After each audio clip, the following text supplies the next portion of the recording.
Allez, on va passer à l'histoire du jour. On va vous raconter cette histoire qui a eu lieu à Saint-Laurent-du-Var, juste à côté de Nice. C'est encore une fois une histoire, on a envie de dire, on marche sur la tête. Une famille de 9 personnes, dont 7 enfants, ont pris possession en toute illégalité d'une belle villa dans le sud de la France, juste après le décès de la propriétaire. La maison a été récupérée par le fils qui habite à Paris, mais qui, forcément, n'occupait pas la villa. Les squatteurs en ont profité pour s'installer, mais c'était sans compter la solidarité des voisins qui se sont mobilisés pour les faire partir malgré les menaces et les insultes. Dans un instant, le maire de Saint-Laurent-du-Var, Joseph Ségura, sera avec nous. Je suis très content de le voir, Joseph. Très bon maire d'ailleurs, très sympa, Joseph.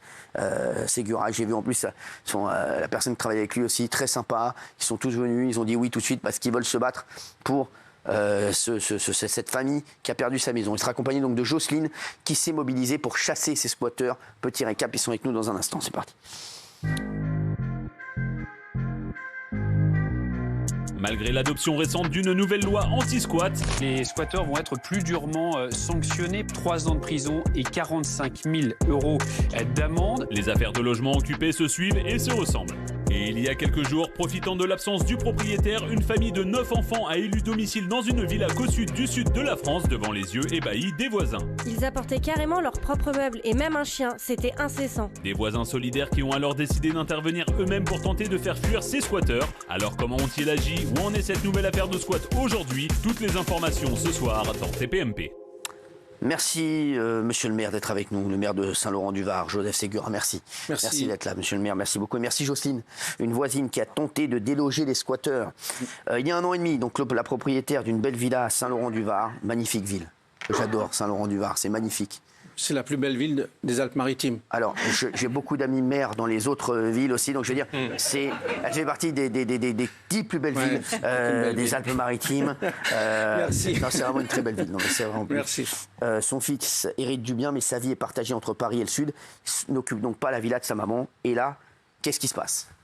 Et ben là, allez-y, Eh Jocelyne. bien, moi j'ai les clés de cette maison depuis le décès d'Henriette, que j'aimais beaucoup. Et je suis toujours en relation avec son fils qui donc habite Paris. Et la semaine dernière, un voisin m'appelle en me disant « Jocelyne, il y a du monde dans le jardin ». Je dis « Ah bon ?» Donc j'appelle le jardinier, pensant que peut-être c'était lui qui était venu. Il me dit non, donc je monte à la villa, je trouve le portillon ouvert, qui n'avait pas été forcé, et je trouve 2 dames avec des enfants qui me disent mais on nous a dit qu'on pouvait habiter là, et cela fait 3 jours qu'on est là. Donc je lui dis madame, vous venez d'arriver, ça fait pas 3 jours parce qu'on surveille la maison. Et donc j'étais au téléphone avec le voisin, il me dit j'appelle la police. Donc la police là-bas qui est arrivée tout de suite. Et donc ils ont commencé à discuter avec ces dames, dont une ne parlait pas vraiment notre langue.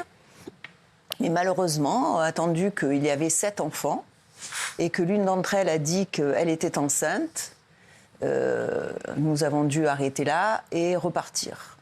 Donc nous avons tout de suite organisé avec l'ensemble des voisins une riposte, un peu. Voilà, rassemblement. Un rassemblement. On s'est tout de suite appelé, envoyé des SMS. Qu'est-ce qu'on peut faire pour... Voilà. Et j'ai appelé tout de suite le fils, le propriétaire, qui a porté plainte immédiatement dans la soirée. Le truc, c'est qu'ils sont très organisés. C'est ça, hein, l'histoire. Voilà. Parce que racontez-nous ce qu'ils ont fait, parce que c'est ça qui est fou, c'est que apparemment ils connaissent bien comment ça se passe, et c'est pas la première fois qu'ils font ça apparemment. ouais, en fait, ils sont organisés puisque c'est une famille qui est connue des services de police et ils viennent, dans le cas pour Saint-Laurent-du-Var, ils sont venus repérer les lieux. C'est ça. C'est un quartier assez résidentiel, donc au cœur de la ville de Saint-Laurent-du-Var. On repère une villa qui est alors, soit isolée, soit où il n'y a pas d'occupants. Donc ils ont tourné pendant plusieurs jours, certainement. Et ensuite, ils sont venus organiser avec des hommes qui ont déposé cette famille devant la villa. Ensuite, ils sont rentrés par effraction dans la villa en cassant une vitre et un volet roulant. Et là, comme vous avez dit, ils sont très bien organisés. Ils ont été changer les serrures de la porte d'entrée. C'est ça. Et lorsqu'ils ont changé les serrures de la porte d'entrée, ils ont pris les... Alors, c'est l'anecdote, mais je le dis parce qu'on l'a vu, on l'a vécu. Ils prenaient le balai, ils balayaient la cour, ils balayaient les extérieurs. Et nous étions sur la route, devant le portail, à aller voir balayer. Donc, moi, je remercie vraiment bravo, Jocelyne. Bravo, et tous les riverains. C'est courageux de la part de quartier. Jocelyne. Parce que, alors, ce qui est fou, c'est que aujourd'hui, on s'en est où cette histoire? Ils sont encore là-bas? Alors, ils sont partis. Ah, d'accord. Ils sont partis au bout de 4 jours. Ça s'est passé le 26, le 29, ils sont partis. Moi, je voudrais dire qu'il y a eu vraiment une... Mobilisation. Absolument. Entre la police nationale, la police municipale, les riverains qui ont été formidables. Et surtout, cette mobilisation, vous savez, on a toujours peur des représailles, on a toujours peur. Bien sûr. Et là, ils ont montré qu'ils étaient déterminés, engagés, et surtout qu'ils ne voulaient pas de squat dans la commune. Gilles, vous êtes de quel côté là ce soir? Alors là, je suis moins indulgent que d'habitude avec les squatteurs. Vous savez que parfois je dis qu'il faut faire attention. Mais là, c'est une vraie filière. Vous avez raison. Les hommes déposent des femmes et des enfants. Pourquoi? Parce qu'ils savent que ce sont des gens vulnérables, que ça va être plus difficile à expulser. Ils connaissent parfaitement les règlements. Ils essayent de dépasser les fameuses 24 heures pour qu'il n'y ait plus de flagrance. Ils changent les serrures parce qu'ils savent qu'ils sont inexpulsables. Donc là, non, ce n'est pas des pauvres gens, si vous voulez, qui ont besoin d'une habitation. C'est une filière organisée pour occuper illégalement plein de logements. Donc là, je pense que l'action en plus a été à la fois civique, civile et non violente. Donc je ne peux dire que bravo. Parce que la police est venue, elle était impuissante puisque il y a plusieurs enfants en bas âge, 7 mineurs au total. Donc ils ont dû repartir tout de suite. Absolument, mais quand vous avez des enfants, c'est intouchable quasiment. C'est pour ça qu'il faut agir très vite et par l'autorité du préfet. Le paradoxe, c'est que lorsque vous rentrez dans un appartement ou dans une villa qui est inoccupée, vous partez en vacances. Vous revenez de vos vacances, il y a des personnes qui habitent chez vous, mais il va falloir se justifier que vous êtes le propriétaire, déjà, donc avec un acte de propriété, déposer une plainte, ensuite, des fois ça me demande un peu de temps, ensuite il faut envoyer tout cela à la sous-préfecture ou à la préfecture pour notifier l'expulsion. Le représentant de l'État prend un arrêté. Et ensuite, il y a l'expulsion. Ça veut dire qu'on peut perdre facilement un certain nombre de jours et vous êtes dehors à regarder votre habitation occupée par ces personnes. Peut-être être délabré aussi, parce qu'après, on ne sait pas comment... C'est ce qui s'est passé dans cette maison. Alors justement, parce que... Alors, les squatteurs, donc il paraît qu'ils ont... la tension s'est fait sentir entre les voisins et la famille de ce squatteur. Les habitants du quartier étaient dans l'angoisse. Ils assistaient au va-et-vient incessant des squatteurs. Il paraît que même vous avez été traité de sorcière. Oui, de sorcière. Alors, vous n'avez rien d'une sorcière. Hein. Je vous le dis, vous êtes magnifique en plus. Franchement, vous êtes plutôt une fée qu'une sorcière. Donc voilà. Donc, il y a ce délai de 24 heures qui est quand même inadmissible.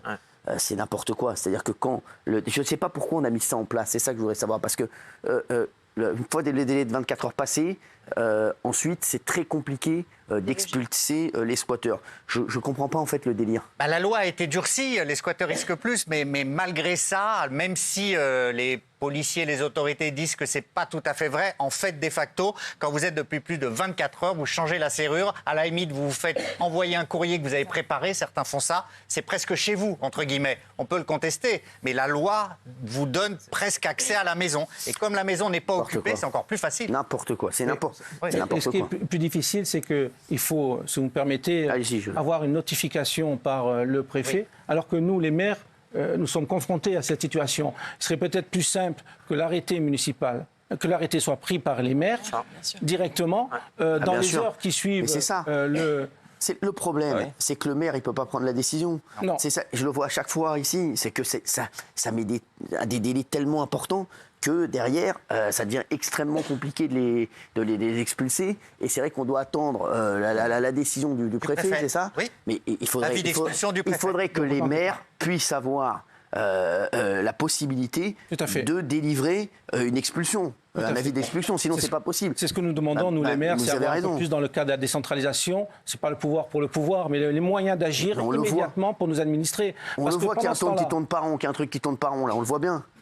Alors après, je vous le dis, il y a des gens aussi qui m'ont dit parce qu'il y a eu des abus. C'est-à-dire qu'il y a des maires aussi qui faisaient aussi des petites magouilles pour faire, pour mettre des potes à eux, des gens avec qui s'entendaient bien. C'est ça aussi le truc. Après, c'est le problème, c'est qu'on ne peut plus rien faire. Être maire aujourd'hui, c'est très compliqué. Ouais. C'est une mission, c'est un sacerdoce. Quand je vois tous les maires de France agir dans l'intérêt de leurs administrés et avec ce que l'État dégage de plus en plus aussi, parce qu'elle se dégage de ses responsabilités pour les communes et pour les maires, moi je leur dis il faudrait donner la Légion d'honneur à tous les maires des petits villages, parce que c'est du bénévolat.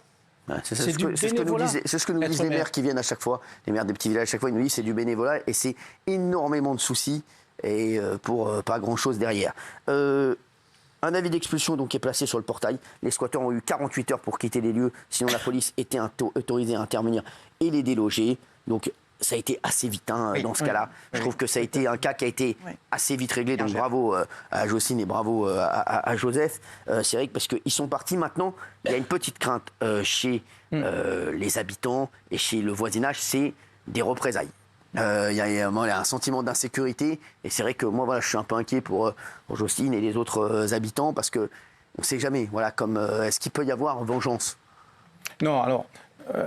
D'abord, je le dis, on a de la chance d'avoir... moi, j'ai de la chance d'avoir Jocelyne comme Laurentine et toutes les personnes qui se sont engagées aussi contre ce squatteur. Mais, vous savez, je pense qu'aujourd'hui, il faut dénoncer toutes ces actions et pas avoir peur du lendemain. C'est la peur qui, finalement, nous paralyse. C'est ça. Et donc...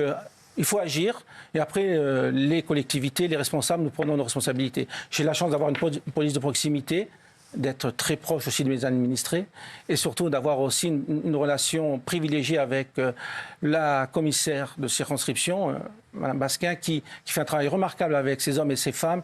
Donc voilà, il n'y a pas de crainte, mais c'est la peur qui paralyse. Et moi, je le dis très clairement, il ne faut pas avoir peur, il faut dénoncer, au contraire, et après à nous d'agir derrière avec une action très forte. Ben merci en tout cas, Jocelyne, et merci Joseph d'avoir été avec nous. Merci, monsieur le maire. Merci à vous. Vous voulez dire quelque chose, Jacques ? Non, je voulais poser la question de ces gens qui sont là, qui sont expulsés. Si c'est une filière, le risque est qu'ils aillent s'installer ailleurs. Qu'est-ce que vous savez et quelles sont les suites qui sont données à ceux qui sont expulsés? Est-ce qu'on les poursuit? Est-ce qu'on sait où ils vont? Ou bien est-ce qu'ils sont dans la nature? C'est une très bonne question parce que comme ils sont venus avec ces hommes qui les ont laissés en camion devant la résidence, ils sont repartis en camion et pour partir dans une autre destination. Malheureusement, après... j'ai pas le pouvoir de savoir où ils vont, mais déjà, ils ne sont pas sur la commune de Saint-Laurent-du-Var. On fera une enquête complémentaire sur les squatteurs. Absolument. Ça serait intéressant. Sur et sur ce que vous disiez tout à l'heure, sur la décentralisation des pouvoirs, parce que tous les problèmes qu'on voit viennent de là. On va le faire assez vite, ça sera le deuxième ou troisième numéro. Absolument. Là, ils s'étaient installés quand ils avaient amené des meubles, etc. Parce que ce qu'il y a, c'est qu'ils sont très, très organisés. Ils connaissent la loi mieux que tout le monde ici, et c'est ça le truc. Et c'est ça. Moi, je sais que Gilles Verdez a souvent défendu les squatteurs. Il défend les squatteurs, Gilles Verdez, les squatteurs qui, malheureusement, sont vraiment dans la rue et qui ne savent pas, et qui se sont trouvés limite là par hasard. Mais il y a de plus en plus, les squatteurs comme ça, il y en a très peu. Les vrais squatteurs. Et les squatteurs, les cas de squat qu'on voit le plus souvent, c'est des squats où les gens sont extrêmement bien informés, ils connaissent exactement les lois, ils savent exactement ce qu'il faut faire. Et c'est ça qui est dramatique et qui nous met hors de nous à chaque fois dans cette émission. Merci en tout cas, Jocelyne, et merci, monsieur le maire, d'avoir été avec nous. Et vous allez être bien là-bas, vous allez retourner à Saint-Laurent-du-Var là, tout de suite. Absolument. Vous pouvez me déposer? Merci. Avec plaisir. Merci en tout cas, merci beaucoup. Allez.